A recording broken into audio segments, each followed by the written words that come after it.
মহারাজ এত অস্থির হচ্ছেন কেন? তো অস্থির হব না, মনে সারাক্ষণ দুশ্চিন্তা হয় যে আমার পরে আনন্দপুরের পরবর্তী যোগ্য রাজা কে হবে। আপনি তো অবিবাহিত, এই রাজ্যের উপযুক্ত উত্তরাধিকারীর জন্য বিজ্ঞাপন দেওয়া যায় কি? না না না, বিজ্ঞাপন দিয়ে আর যাই হোক রাজা নির্বাচন করা যায় না মন্ত্রী। আমি এখন তবে আসি মহারাজ। এসো এসো। মহারাজকে খুঁজে পাওয়া যাচ্ছে না, মহারাজকে পাওয়া যাচ্ছে না। মহারাজ মহারাজ মহারাজ মহারাজ মহারাজের মুকুট তো পড়ে আছে, তার মানে কি মহারাজ আমাদের না জানিয়ে কোথাও চলে গেলেন? ওটা কি? আমার একটি বহুমূল্য সম্পদ গতকাল থেকে নিখোঁজ। মনির অবসাদে আমি রাজ্য ত্যাগ করলাম। যে খুঁজে দিতে পারবে আমি নিজে এসে তাকে পুরস্কৃত করব। এতে তোমাদের মহারাজ। মনের দুঃখে রাজ্য ছাড়লেন, সবাইকে জানাতে হবে। আপনারা শুনুন, রাজামশাইয়ের একটি বহুমূল্য সম্পদ নিখোঁজ। সেই দুঃখে রাজামশাই রাজ্য ছেড়েছেন, তবে জানিয়েছেন যে খুঁজে দিতে পারবে তাকে তিনি নিজে এসে পুরস্কৃত করবেন। বহুমূল্য সম্পদ, পুরস্কার? কি সম্পদ? খুঁজতেই হবে।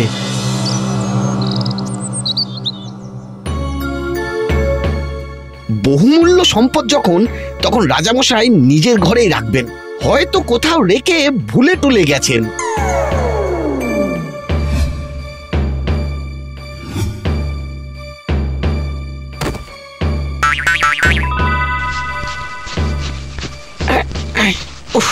কি মুশকিল, কোথাও তো কিছু নেই।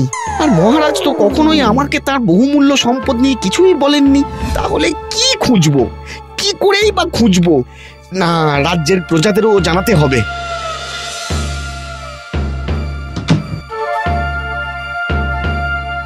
এই কোষাগারে থাকতে পারে কি সেই সম্পদ?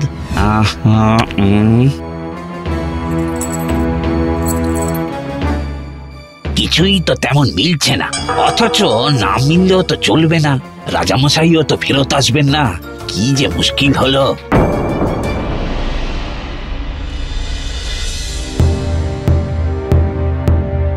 শুনুন শুনুন শুনুন, রাজামশাইয়ের একটি বহুমূল্য সম্পদ নিখোঁজ।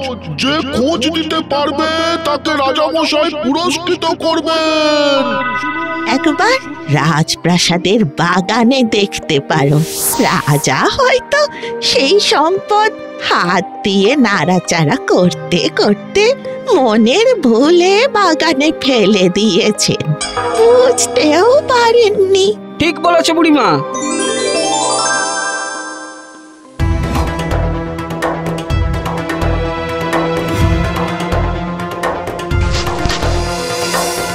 না না না, মাটি খুঁড়ে দেখতে হবে।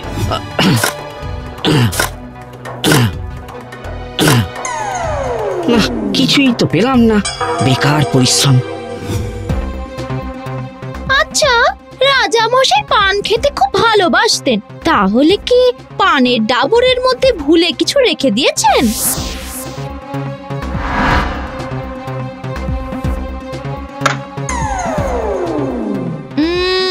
না, কোথায় কি পানের জিনিস ছাড়া কিছুই নেই এখানে।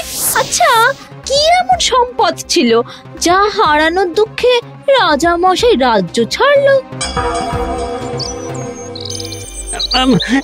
মন্ত্রীমশাই, আমাদের জমির কি হবে? রাজামশাই না আসলে তো কোনো সিদ্ধান্তই নিতে পারছি না। কি বীজ ধান লাগাবো, কত করে রাজকর দেব, এসব না জানলে কিভাবে চাষের কাজ করব মন্ত্রীমশাই? যথার্থ, দেখছি কি করা যায়। মহারাজ নেই, এদিকে একা রাজ্য সামলাতে গিয়ে নাজেহাল অবস্থা আমার। এই ভাই, আমি তো এমন কথাও শুনেছি যে রাজারা গুপ্তধন দেওয়ালের ভিতরে সিন্ধুক বানিয়ে সেখানেও লুকিয়ে রাখেন। বেশ, তুমি তবে আমার সঙ্গে রাজপ্রাসাদে চলো, দেওয়াল খুঁড়ে দেখবে কিছু পাওয়া যায় কিনা। আচ্ছা মন্ত্রী মশাই, এই চলুন চলুন।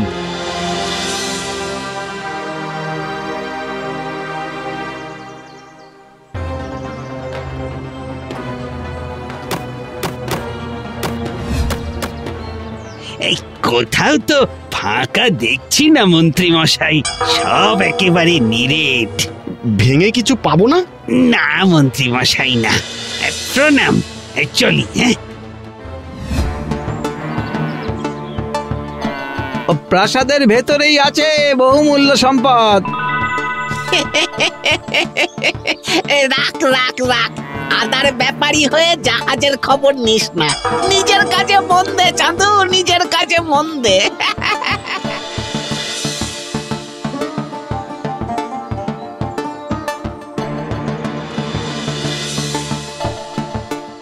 শুনেছিলাম বাবা নাকি খনিতে একটা গোলাপি রঙের হিরে পেয়েছিল।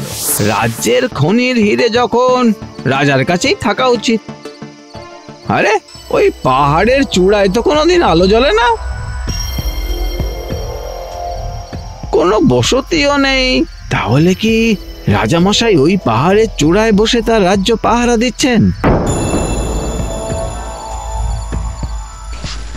বাবা, তোমার এই ছবিটা ছাড়া আমার কাছে আর কিচ্ছু নেই। এটাই আমার জীবনের একমাত্র সম্পদ। জানো, তুমি চলে যাওয়ার পর আমি চাষের কাজ শিখে এখন চাষি, আর খনিতে কাজ করি না। ও বাবা, বলো না, রাজামশাই ওই হিরে কোথায় রাখতে পারেন? হ্যাঁ বলো না। হ্যাঁ, পেয়েছি পেয়েছি।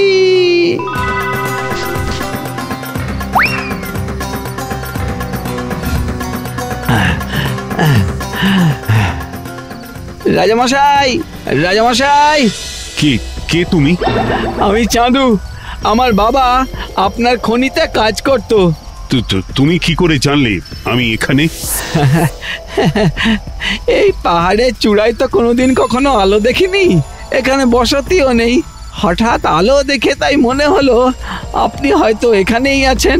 বাহ, বেশ বুদ্ধি তো তোমার। তা কেন এসেছো এখানে? আপনাকে ফিরিয়ে নিয়ে যেতে এসেছি রাজামশাই। তুমি জানো না, হারানো সম্পদ না ফিরে পেলে আমি আর রাজ্যে ফিরবো না। হ্যাঁ, আপনার চিঠির কথা আমরা শুনেছি। আপনার সম্পদ আপনার প্রাসাদেই আছে, আপনি ফিরে চলুন। সম্পদটা কি তা তুমি জানলে কি করে?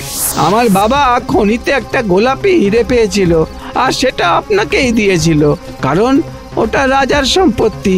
আর গোলাপি হিরে হচ্ছে সবচেয়ে মূল্যবান পৃথিবীতে। বেশ, তোমার দূরদৃষ্টি আছে, কিন্তু সেই হিরে রাজপ্রাসাদেই আছে, তুমি তা কি করে জানলে? আমি জানি, আপনি ফিরে চলুন, আপনার সব প্রশ্নের উত্তর প্রাসাদেই আছে। বাহ, তোমার আত্মবিশ্বাস তো খুব বেশি দেখছি। বেশ, চলো, যদি না পাও তাহলে কিন্তু উপযুক্ত শাস্তি পাবে। আজ্ঞে।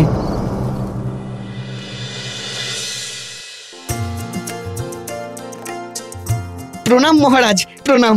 আপনি ফিরে এসেছেন দেখে নিশ্চিন্ত হলাম। কোথায় ছিলেন আপনি? হ্যাঁ, আমরা কত খুঁজেছি। রাজ্যের সীমানায় যে পাহাড়, তার চূড়ায় এক গুহায় ছিলেন রাজামশাই। হ্যাঁ, মুখে রাজ্য ত্যাগের কথা বললেও প্রাণের রাজ্য ছেড়ে কোথাও যেতে পারিনি। এই ছেলে চাঁদু আমাকে খুঁজে এনেছে। বাহ, আমরা ধন্য এমন রাজা পেয়ে। কিন্তু আপনার সম্পদ? আমি আনছি।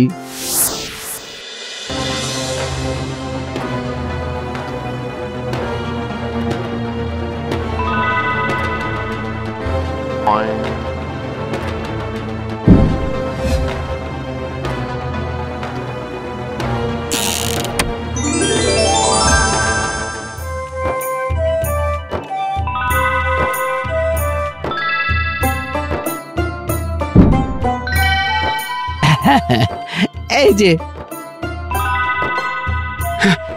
কি করে জানলে তুমি যে সিংহাসনের ভিতরেই লুকোনো আছে হিরে? আমার বাবা মারা যাওয়ার পর বাবার ছবি সবচেয়ে কাছে রাখার জন্য আমি বিছানার তলাতেই রেখেছিলাম। আর ওই বিছানা আমার কাছে পবিত্র, কারণ আমার বাবা ওটাতে শুতো। বেশ, কিন্তু তাতে কি? আমার ঠিক তখনই মনে হয় একজন আদর্শ রাজার কাছে তার সিংহাসন সবচেয়ে প্রিয় আর পবিত্র। তাই রাজামশাই সেখানেই নিশ্চয়ই যত্নে এবং নিরাপদে রেখেছেন তার বহুমূল্য সম্পদকে, ওই গোলাপি হিরে। বাহ বাহ বাহ বাহ বাহ, তোমার যেমন বুদ্ধি তেমন দূরদৃষ্টি, তেমনি বাস্তব বোধ।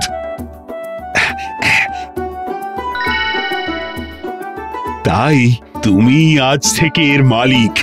বাহ, অসাধারণ চাঁদু, অসাধারণ। আমরা সব জায়গায় খুঁজেছি, কিন্তু আমাদের একবারও মনে হয়নি সিংহাসনের কথা। কিন্তু মহারাজ, আপনি এত কাণ্ড করতে গেলেন কেন? রাজ্যের জন্য উপযুক্ত রাজা খোঁজার জন্য। গোলাপি হিরে পৃথিবীতে সবচেয়ে দামি। আমি চেয়েছিলাম একজন যোগ্য সম্রাট যেন এর অধিকার পায়। মানে চাঁদু হবে রাজা? হ্যাঁ, ওর জ্ঞান আমাকে অবাক করেছে। এমনই একজন বুদ্ধিমান সৎ মানুষ ভাবি রাজা হোক, এটাই ছিল আমার ইচ্ছা। ওর অভিষেকের ব্যবস্থা করো মন্ত্রী। আজ্ঞে মহারাজ। আজ থেকে চাঁদু হলো সম্রাট চন্দ্র। জয় মহারাজ চন্দ্রের জয়, জয় মহারাজ চন্দ্রের